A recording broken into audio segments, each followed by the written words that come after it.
최근에 극한 직업이라고 하는 영화를 제가 보았습니다. 관객 수 벌써 1,300만을 넘어서 400만에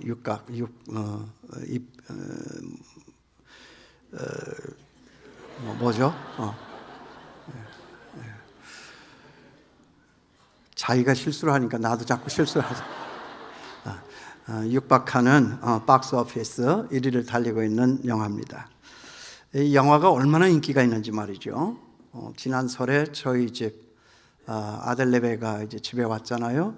같이 밥을 먹었습니다. 그리고 저녁 때 잠깐 나가서 우리 카페에서 커피 한 잔씩 하자 이렇게 해서 커피를 먹고 이제 나왔는데 길거리에서 우리 은퇴 장로님 부부를 만났습니다. 아니 이 밤늦은 시간에 어딜 가시냐 그랬더니 극한 직업 영화를 보러 간다고 하셨습니다. 그리고 그 다음날 저녁이잖아요. 아들네배가 그래요. 아빠 그 영화 재밌다. 꼭 봐라. 그렇게 하길래 우리 부부가 영화관에 갔는데 거기서 또 저희 교회 다른 장로님 부부를 만났습니다. 그 장로님 네배도 그 영화를 보러 오신 것입니다. 그래서 영화를 보고 밤늦은 시간이었지만은 그 장로님 부부와 함께 먼킨 라빈스에 가서 아이스크림 한 개씩을 먹었습니다. 그런데 중요한 것은 이것입니다. 모든 사람들이 다 즐겁게 보고 많이 웃고 했던 영화인데 저는 그냥 영화 보는 내내 잠을 잤다 하는 것입니다. 아니 웬 영화가 그렇게 욕이 많이 나오고 싸움이 많이 나오는지 아주 그냥 그 욕과 싸움이 얼마나 창의적이고 창조적인지 모르겠습니다. 그러나 사실 욕 때문에 싸움 때문에 제가 잔 것은 아니고 전 영화를 봐도 꼭 뜻이 있고 메시지가 있어야 졸지 않고 영화를 끝까지 보는 사람인데 제가 볼 때 그 영화는 그런 영화 같지는 않았습니다. 그러나 아무리 그렇다라고 해도 뜻이 없고 교훈이 없는 영화가 어디 있겠습니까? 제가 영화를 잘 볼 줄 몰라서 그런 것인 거죠. 그런가 하면 또 오래전 영화인데 미스터 앤 미세스 스미스라고 하는 영화가 있었습니다. 제가 좋아하는 브래드 피트와 그리고 안젤리나 졸리가 나오는 그런 영화입니다. 이건 영화가 재미없어도 제가 좋아하는 두 사람이니까 그 두 사람 얼굴만 보고 나와도 본전을 뽑겠다라고 하는 생각을 가지고 봤던 영화인데 뜻밖에도 많은 감동을 받고 우리 순장반에 와서 순장님들한테도 그 영화 좋으니까 가서 꼭 봐라 이렇게 권했습니다. 그래서 많은 순장님들이 그 영화를 보러 갔는데 갔다 와서는 저한테 얼마나 많이 불평을 하셨는지 모릅니다. 목사님은 그런 영화를 보라고 그러셨느냐라고 하면서 그 영화도 보니까 처음부터 끝까지 사실은 싸우는 영화였습니다. 악당들하고도 싸우고 경쟁사하고도 싸우고 부부지간에도 싸우고 이 부부지간에 싸우면서도 두 사람이 다 각자의 신분이 뭐냐 하면 살인 청부업자입니다. 근데 서로가 서로에게 대해서 숨기고 이제 결혼을 해서 부부가 된 것이죠. 그러니까 그 살인 청부업자들 부부가 만나서 함께 가정을 이루어 사는 가정이니까 얼마나 그 싸움이 치열하고 화려하고 스펙타클했겠습니까? 싸워도 그냥 싸우는 것이 아니라 총을 가지고 싸우는 거예요. 총을 가지고. 그러나 제가 보기에 그 영화는 메시지가 분명했습니다. 부부가 살면서 때로는 생각이 달라서 서로가 그렇게 극성맞게 싸우지만은 그 둘 사이에 어떤 외부적인 압력이 가해질 때 두 사람은 그때서야 비로소 힘을 합쳐서 그 시련을 견뎌내며 그 시련을 통해서 그 부부간의 사이는 더 견고해지더라 라고 하는 그런 교훈입니다. 그러므로 시련에는 뜻이 있다. 그 영화의 핵심 메시지는 분명했습니다. 특별히 오늘 말씀도 그렇습니다. 누구나 다 시련과 고통을 즐거워할 사람은 없습니다. 그렇지만 그 나중에 결과를 보고 나면 슬퍼할 것만도 아닙니다. 왜 그렇습니까? 그 시련과 고통 속에는 우리를 단단하게 하고 우리를 더 멋지게 하고 우리를 더 잘되게 하시려고 하는 하나님의 선하신 뜻이 담겨 있기 때문에 그렇습니다. 세상 문제 없는 사람은 없습니다. 나는 문제가 이렇게 많지만 저 사람은 무슨 문제가 있을까? 라고 생각하지만 그건 절대적인 오해입니다. 위대한 착각인 거죠. 그런 사람은 없습니다. 세상에 문제 없는 사람 있나요? 문제 없는 것처럼 위장을 하고 우리가 다니니까 없는 것처럼 보일지 모르지만 세상에 문제 없는 사람은 없습니다. 그런데 문제를 대하는 데 있어서 믿는 사람과 믿지 않는 사람은 다릅니다. 이건 달라요. 믿지 않는 사람들은 문제 앞에서 그 문제를 풀 수 있는 그 사람 자신의 환경과 자기가 동원할 수 있는 어떤 백줄과 그리고 역량만을 계산을 하지요. 그러나 우리 믿음의 사람들은 다릅니다. 많은 문제가 있고 그 문제 하나하나를 풀 수 있는 역량은 우리가 다 모자라지만 우리에게는 그것만 계산되는 것이 아닙니다. 거기에 하나님이 들어옵니다. 하나님이 계산이 됩니다. 언제나 하나님을 그 문제 속에 그 계산에 넣기 때문에 문제가 있어도 문제가 없다라고 말하고 사는 것이 우리 예수 믿는 사람들이다 하는 것입니다. 문제는 있습니다. 그러나 예수 믿는 사람들에게는 하나님을 그 문제 속에 끌어들여서 함께 계산을 하여 타개하며 나가는 사람들이기 때문에 문제는 있어도 문제는 없다. 이것을 말할 수 있는 사람들이 예수 믿는 사람들입니다. 제가 보았던 잡지 중에서 굿뉴스 매거진이라고 하는 잡지가 있습니다.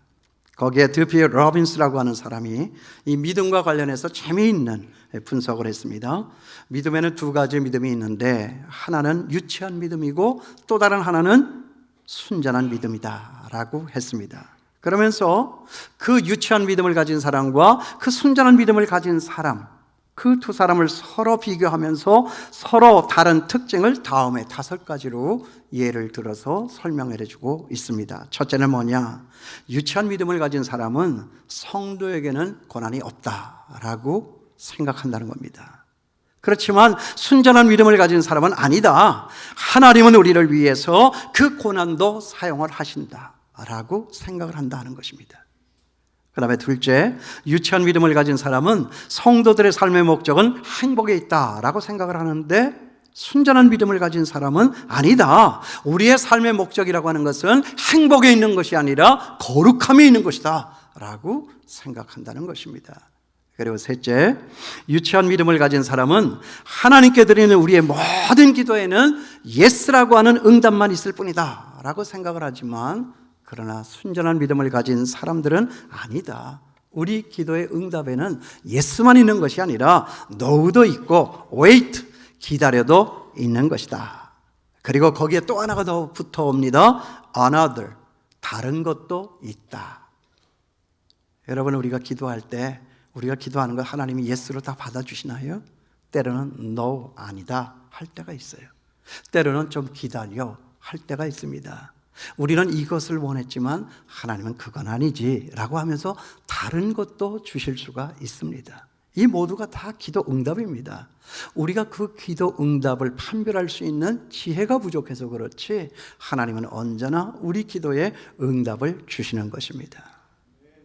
또 넷째, 유치한 믿음을 가진 사람은 우리 성도는 하나님의 뜻을 다 이해할 수 있다라고 그렇게 생각을 하는데 순전한 믿음을 가진 사람은 아니다. 우리 성도는 하나님의 뜻을 다 이해하지 못하지만 하나님은 선하시니까 우리가 그 하나님의 선하심을 믿고 끝까지 참고 견디며 살아가야 된다라고 생각을 합니다. 그리고 마지막 5번째는 유치한 믿음을 가진 사람은 우리 성도는 항상 강하고 승승장구한다. 모든 일에서 다 승리한다 라고 생각을 하는데 순전한 믿음을 가진 사람은 아니다. 우리 성도들은 우리 힘의 원천이 우리에게 있지 아니하고 하나님께 있다라고 하는 사실을 알고 끝까지 그러므로 하나님을 의지하여 겸손하게 우리는 살아야 한다라고 생각을 합니다.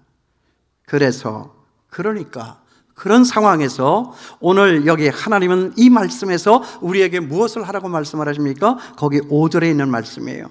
너희 중에 누구든지 지혜가 부족하거든 모든 사람에게 후히 주시고 꾸짖지 아니하시는 하나님께 구하라. 그리하면 주시리라.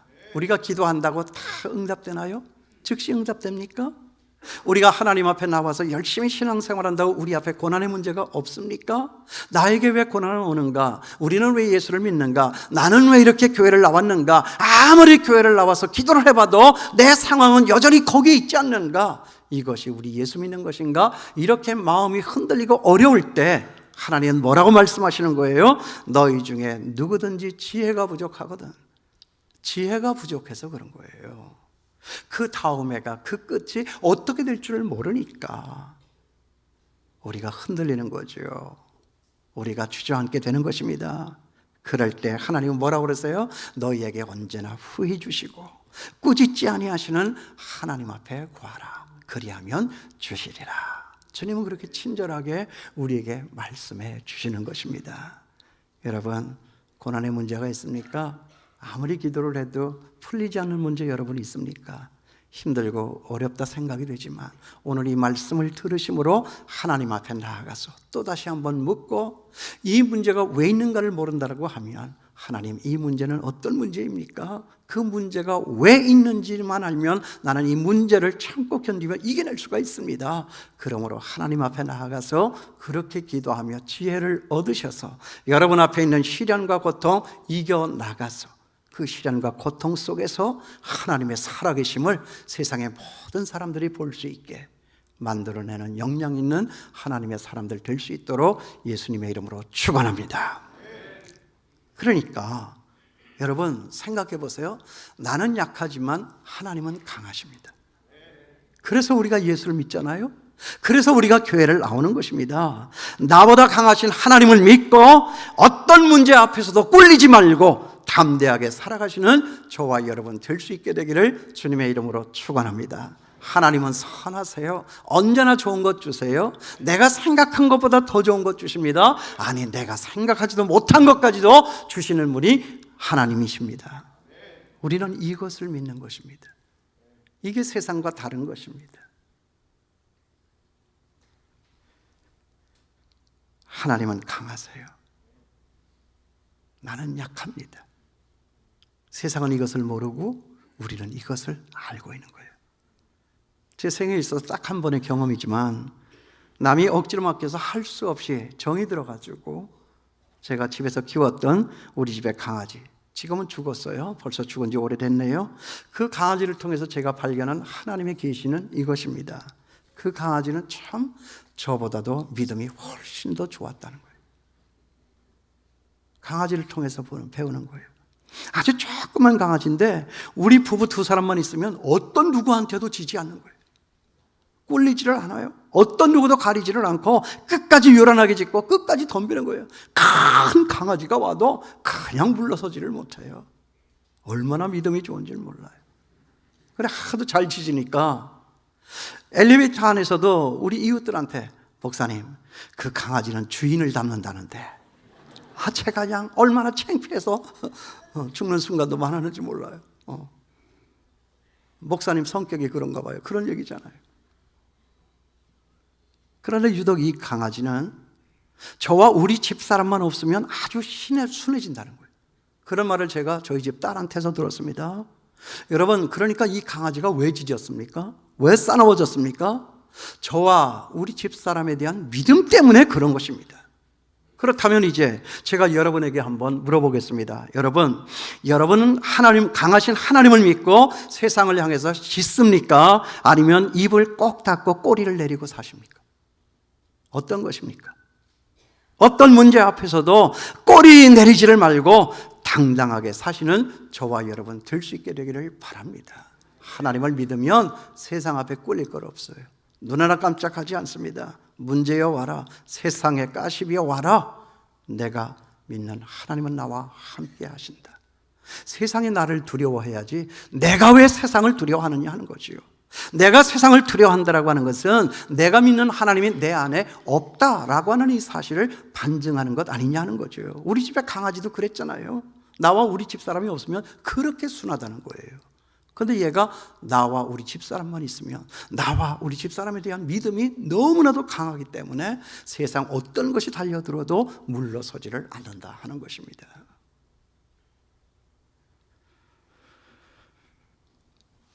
여기 이 말씀처럼 문제를 하나님의 시각으로 바라다보고 당당하게 살아갈 것이냐, 아니면은 세상 사람들의 시각으로 보고 내가 낙심하며 자포자기하며 꼬리를 내리며 살아갈 것이냐, 어느 쪽이냐 하는 이것에 대해서 여러분들이 오늘 답을 가지고 이 전을 떠나갈 수 있게 되기를 바랍니다.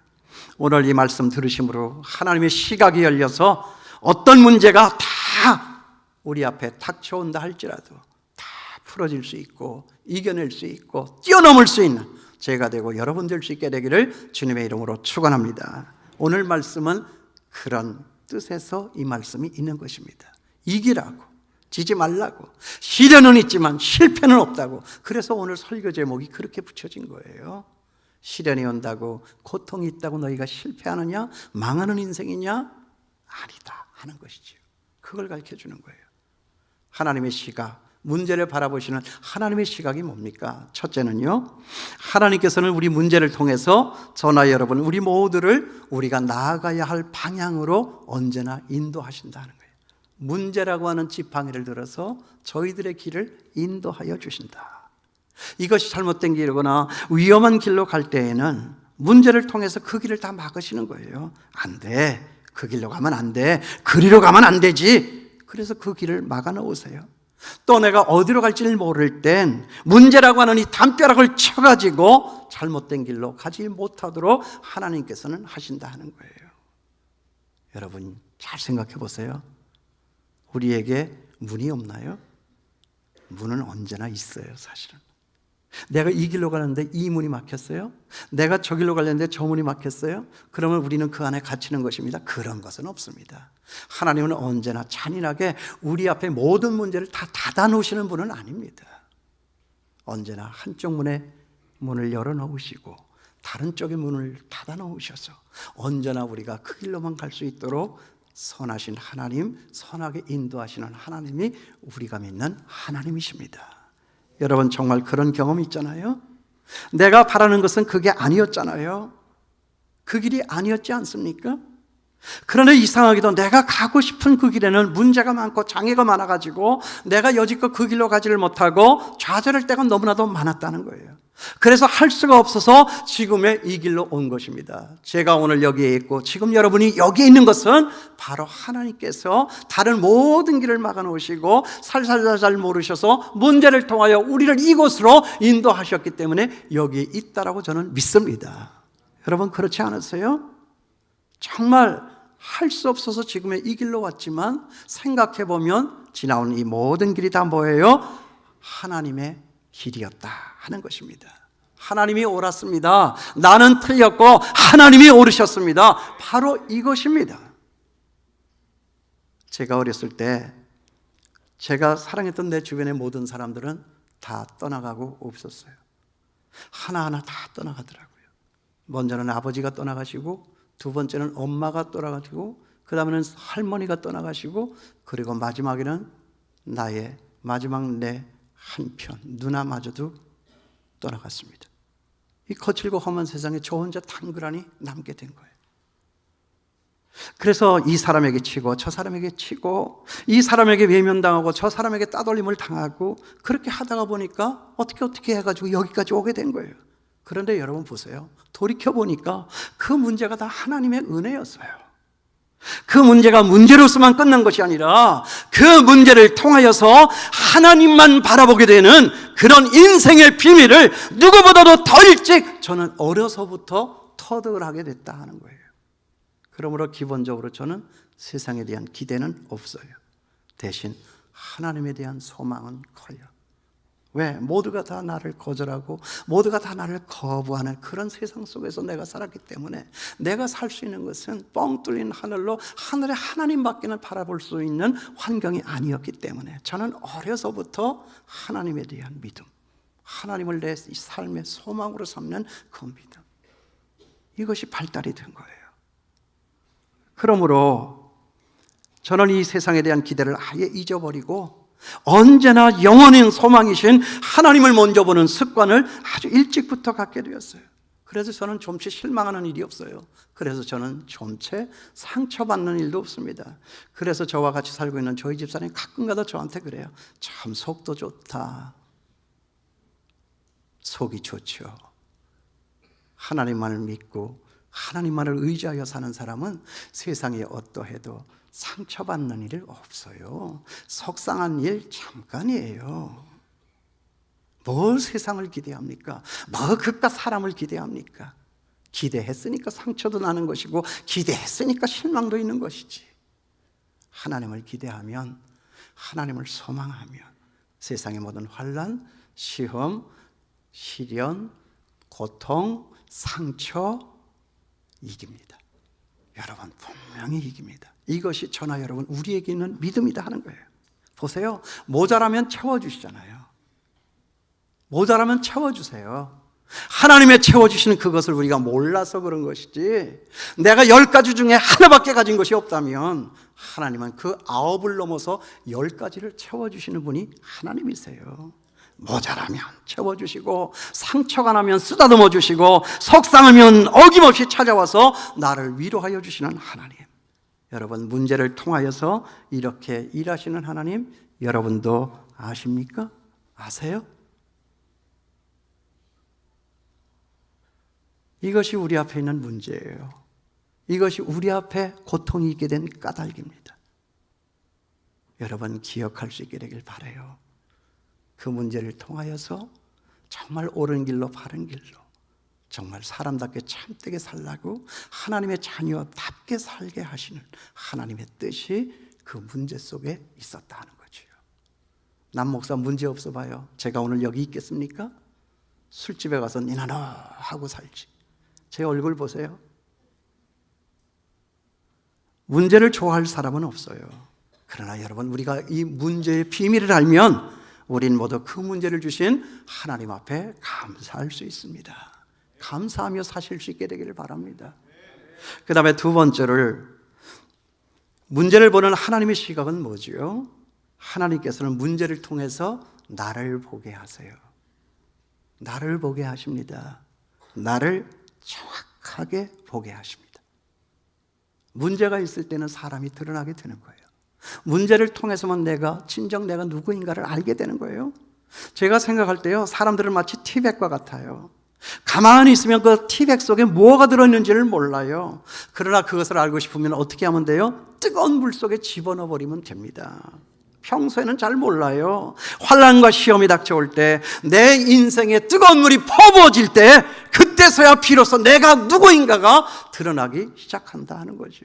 티백이 그런 거잖아요. 거기엔 냄새가 있었어요? 색깔이 있었어요? 모양이 있었습니까?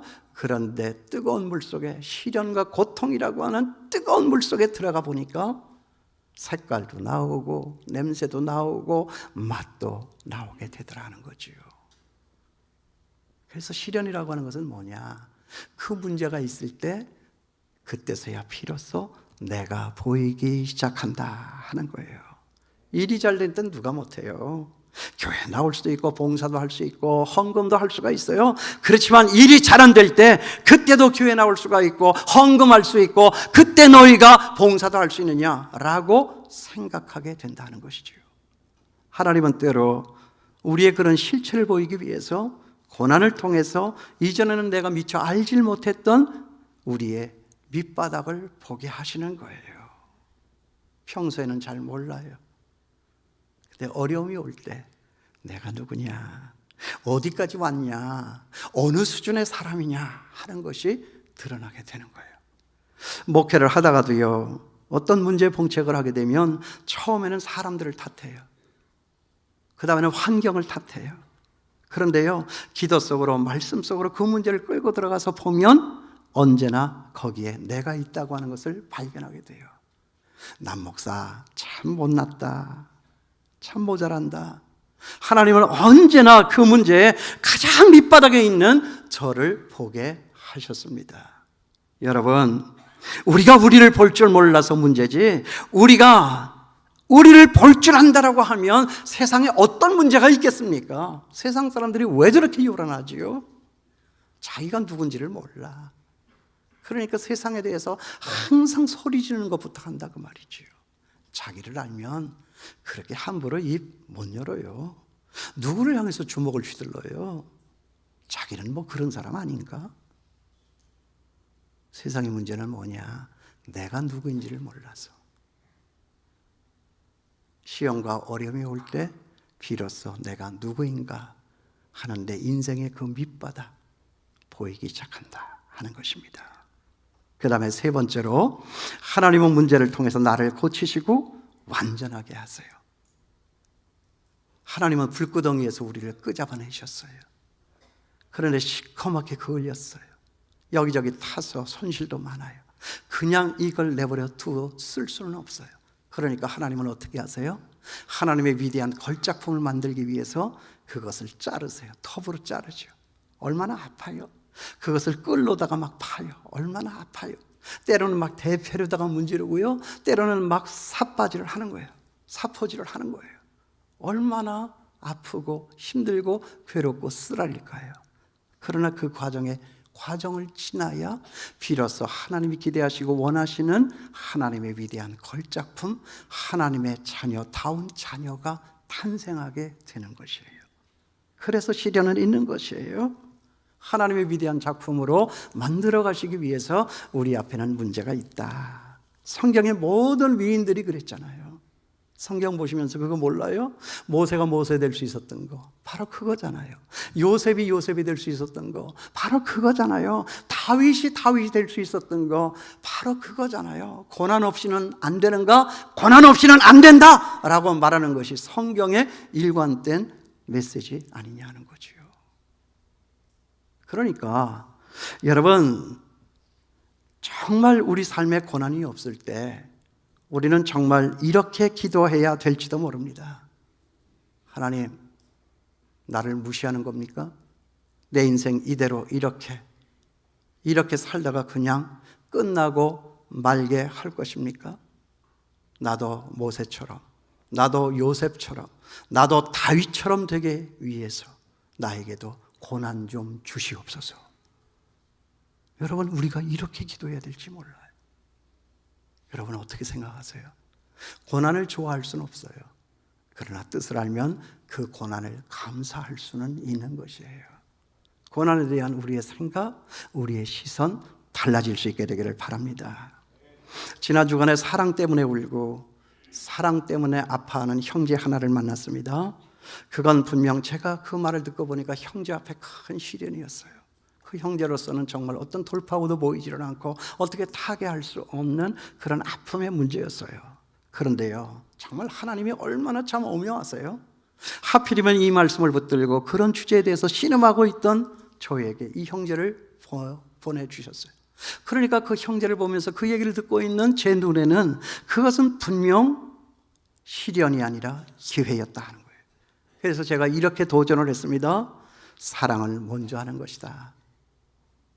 의지로 하는 것이다. 끝까지 하는 것이다. 먼저 사랑해봤냐? 끝까지 사랑해봤냐? 감정으로서가 아니라 의지로서 사랑을 해봤냐? 그것이 아니면 아닌 것이다. 우리 예수님도 그랬다. 그러므로 예수님은 지금 널 그거 하라고 다루고 계신 것이다. 그러므로 예수님이 다루시고자 할 때에는 다뤄드리는 것이 좋다.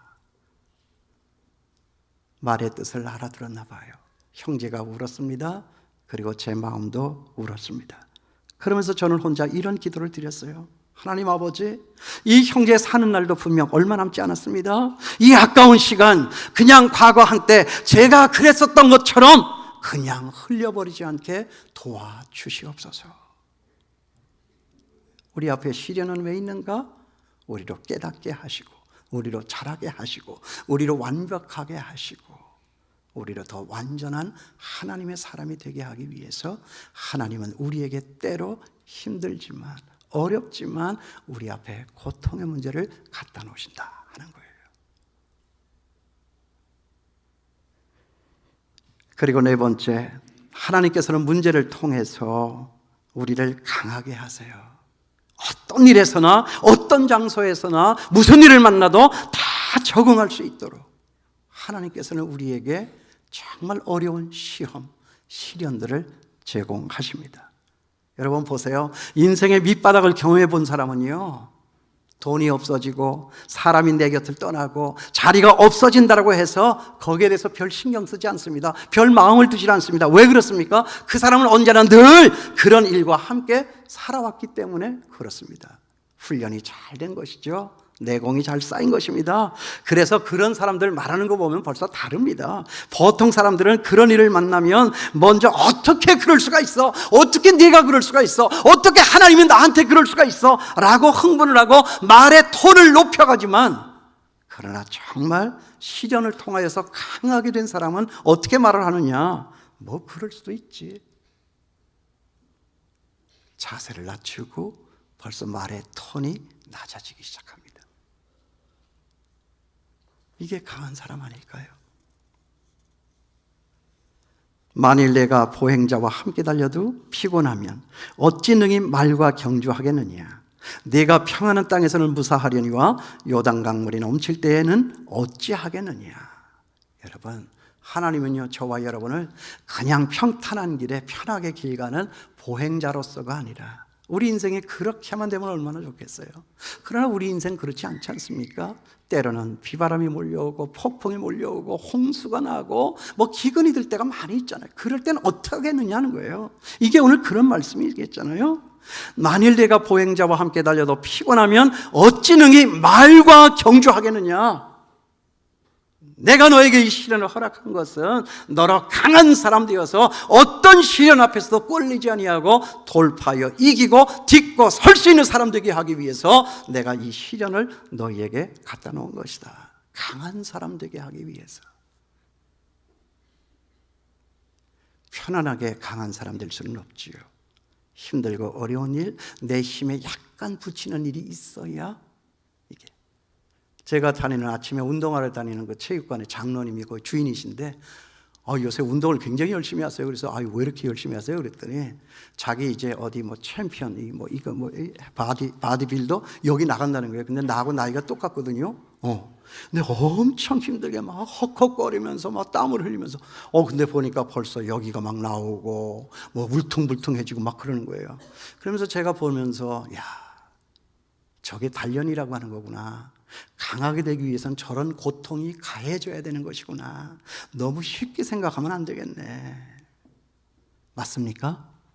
강한 사람 된다라고 하는 것은 강한 훈련과 단련이 선행하는 것이에요. 그것 때문에 우리 앞에 어려운 문제도 있는 것이에요.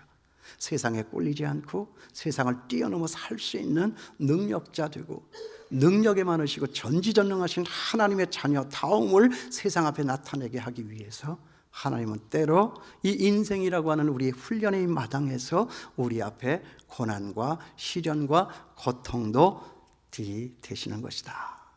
여러분 기억하시고 이길 수 있게 되기를 바랍니다. 일부 예배 때 이 설교를 하는데 저쪽 중간에서 어떤 집사님이 아사 그러더라고. 아사.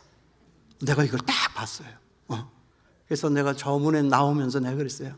아사, 나 그거 봤다 그랬어요. 설교를 듣다가도요, 마음에 와서 부닥치고 감동이 있으면 그렇게 리액션을 보이더라고요. 여러분 마음이 지금 어떤지는 모르겠어요. 힘들고 어려운 일 많으시죠? 가만히 잘 생각하시고 하나님의 생각으로 생각하시고 사탄이 주는 생각, 내가 보는 지엽적인 생각, 제한된 생각 속에서 그 문제 바라보면 그 시련 때문에 시험에 드는 일이 생겨지는 거예요. 시련은 있어도 실패는 없습니다. 이것이 하나님의 뜻입니다. 이길 수 있는 여러분 될 수 있게 되기를 바랍니다. 기도하겠습니다.